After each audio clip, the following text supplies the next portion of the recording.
Hey there, guys.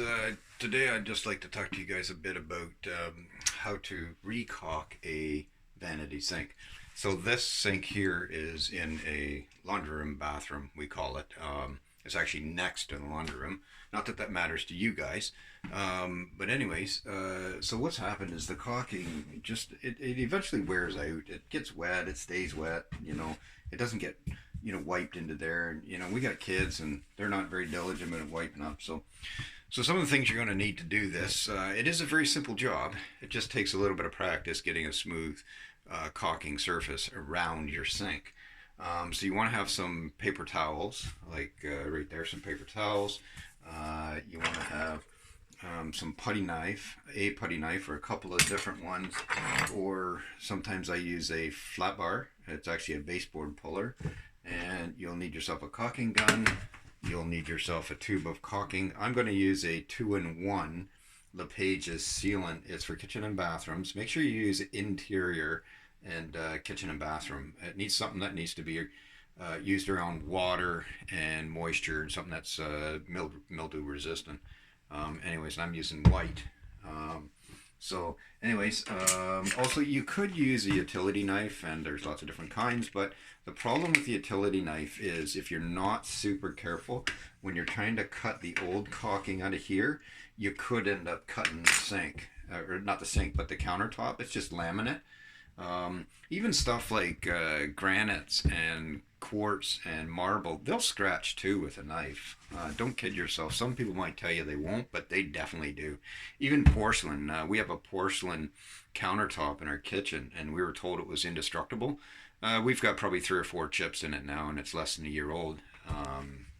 We're rough around here, so I'm just going to clean the caulking up here. So what you want to do is just very carefully, you want to just run the putty knife along the countertop itself. And the reason why I like to use putty knife is because, as you can see, I've actually rounded off the edges of it so it can't cut my counter. So then I come across in front of the sink like that, and then I can clean that all up. See how nice and easy that comes up? And then you can just take your paper towel and just wipe it all off. And don't worry about getting the caulking that's underneath the sink. You just want to get the stuff that's up against it. This sink here, it's a drop-in sink. There's 4 clips underneath it, but because steel sinks are a lot of times they're warped, so when they're warped like that, you can't get a really super tight seal, so you have to caulk them. Even though some sinks will come with a foam gasket all the way around the outside edge, they don't always do a great job.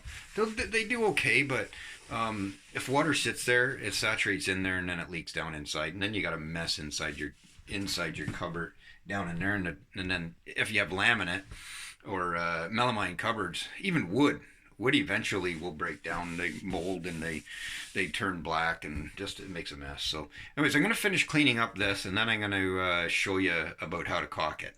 So I'm just going to quickly clean this up, and you guys don't want to watch me do that anymore because that's just super boring.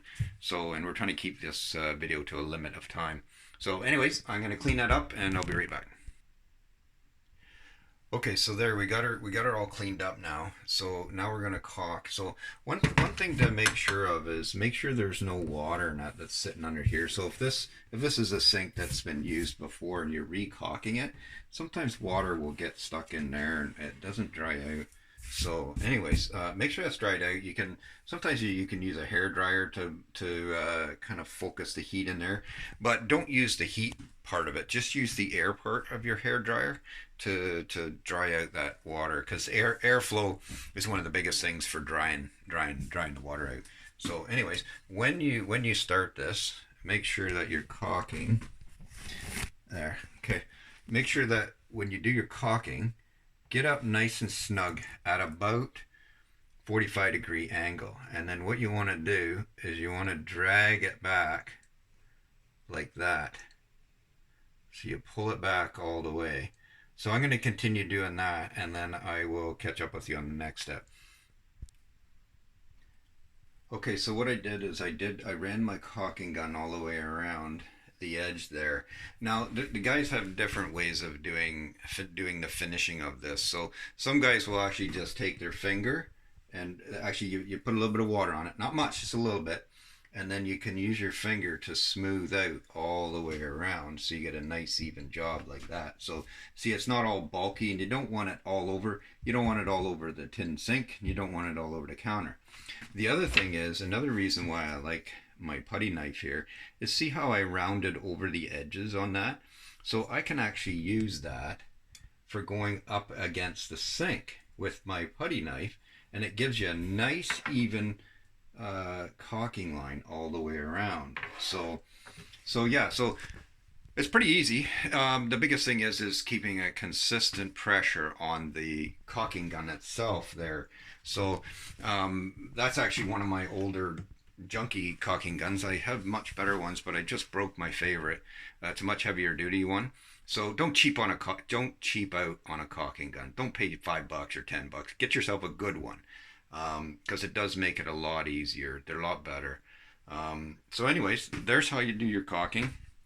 Now, another really important thing is, make sure that you either tape these taps together to the faucet to make sure that nobody comes along and uses that sink. You want to let that caulking dry for at least 24 hours. Now, some stuff like this one says it can be used after 30 minutes. I don't recommend that. I would, because if water sits there, it's just going to wreck the caulking again. So let her sit for a good 24 hours, especially if you got another bathroom. And if you have to use it, just be super careful and don't touch the caulking until 24 hours. Okay? Let it sit, let it dry, because if you touch it within an hour or two, you're just going to make a mess of it after you spend all that time doing a really nice job. So anyways, there you go. There's how to caulk your sink, and some of the keys are: make sure it's dry before you start. Make sure that you do a nice even pressure caulk all the way around so that you don't make a big mess. And if you don't know how to do it, you know what? You can always shoot a comment and leave me a comment. Maybe I can guide you along. And also leave a comment and let me know what your worst caulking job is, or the worst caulking job you ever seen. I've seen some where it looked like guys used a shovel to put it on. It was that bad.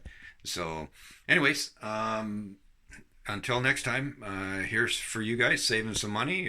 Try to do things as much as you can on your own. All right, till next time.